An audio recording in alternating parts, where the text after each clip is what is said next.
Hello दोस्तों, जय श्री कृष्ण। मेरा नाम मैमो है और स्वागत है आपका मेरे यूट्यूब चैनल पर जिसका नाम है टेस्ट ऑन चूल्हा। तो देख सकते हैं आज मौसम कितना ख़राब हो गया है। आसमान में काले काले बादल आ गए और इतनी हवा चल रही है आंधी की तरह।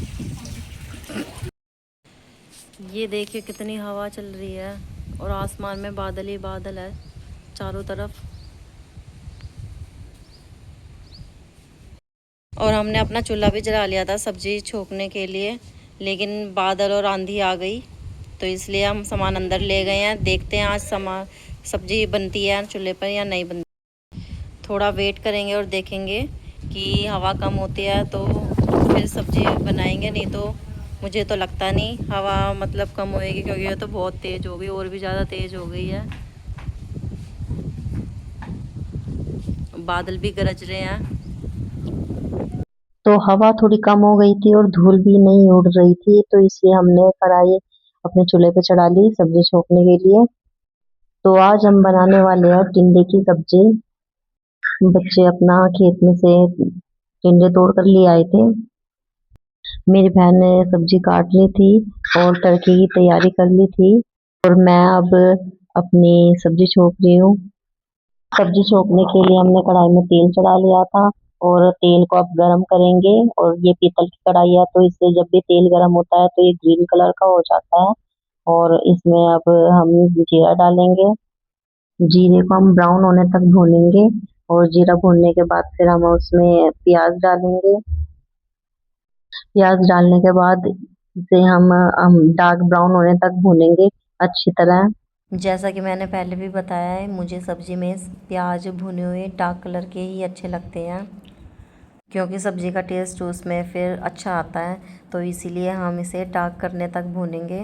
और डार्क करने के लिए हम प्याज में नमक मिला देंगे, क्योंकि नमक से प्याज में जितना मॉइस्चर होता है वो निकल जाता है और फिर भुनने में आसानी हो जाती है। प्याज भुनने में फिर कम टाइम लगता है। इस टाइम हवा भी बहुत तेज़ चल गई थी और देखो मेरे नमक का ढक्कन भी उड़ के चला गया। वैसे तो मैं रोज़ पंखा लगाती थी, क्योंकि चूल्हे के पास बैठने से है ना बहुत ज़्यादा गर्मी लगती थी। लेकिन आज तो वैसे ही नॉर्मली इतनी बढ़िया हवा चल रही है ठंडी ठंडी, तो आज पंखे की ज़रूरत भी नहीं पड़ी है। और इस टाइम बिल्कुल बारिश का ठंडा मौसम हो गया था। अब हमारी प्याज भुन गई तो हम इसमें हरी मिर्च डालेंगे और ये भी भुनेंगे। और फिर इसमें कश्मीरी मिर्च और हल्दी डाल के इसको अच्छी तरह भूनेंगे।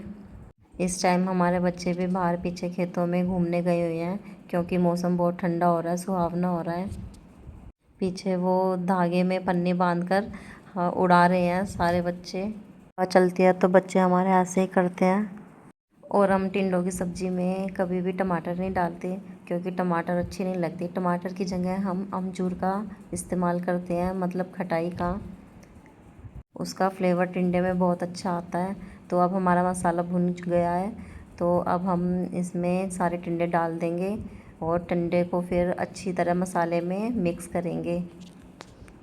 और फिर हम सब्ज़ी को ढककर पकने के लिए छोड़ देंगे। 3 साल पहले भी एक बार बहुत तेज़ आंधी आई थी, और उस आंधी में हमारे जो घर की टंकी है नए घरों की, वो ऊपर से उड़ के नीचे गिर गई थी। क्योंकि वो खाली थी, उसमें पानी भरा हुआ नहीं था, तो इसलिए वो उड़ गई थी आंधी में और नीचे गिर गई थी गली में। वो तो शुक्र हुआ किसी के चोट नहीं लगी थी, कोई था नहीं उस टाइम गली में, और उसका ढक्कन तो उड़ के खो ही गया था। आज हवा इतनी तेज़ चल रही थी, इतनी ठंडी थी कि बाहर बहुत ठंड लगने लग गई थी। हमारी सब्ज़ी भी अब पककर तैयार हो गई है। तो अब हम इसका ढक्कन उतार कर इसे थोड़ी देर के लिए चूल्हे पर ऐसे ही फ्राई करेंगे। सब्ज़ी को थोड़ा भूनने के बाद फिर हम इसमें बारीक बारीक काट कर धनिया डालेंगे। ये धनिया भी हमारे खेत का ही है। हम सिर्फ बाहर से प्याज लेते हैं, बाकी सब्जियां तो हमारे खेत में ही हो जाती है। तो अब हमारी सब्ज़ी भी बिल्कुल रेडी हो चुकी है।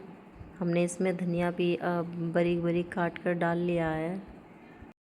धनिया को अब हम अपनी सब्ज़ी में अच्छी तरह मिक्स कर लेंगे और हमारी सब्ज़ी अब बन के रेडी हो चुकी है। तो अब हम अपने सब्ज़ी की कढ़ाई को नीचे चूल्हे से नीचे उतार लेंगे और फिर इसको साथ के साथ हम रता देंगे, क्योंकि पीतल की कढ़ाई में बनाई है तो इसलिए सब्ज़ी हमें साथ के साथ निकालनी पड़ती है दूसरे बर्तन में, क्योंकि पीतल के बर्तन में सब्ज़ी नहीं छोड़ते, वो पितला जाती है। तो इसलिए जब भी हम पीतल की कढ़ाई में कुछ भी सब्ज़ी वगैरह बनाते हैं तो हम उतारते ही उसे साथ के साथ दूसरे बर्तन में रता लेते हैं, मतलब निकाल देते हैं। और अब हम अपने रोटी बनाने की तैयारी करेंगे।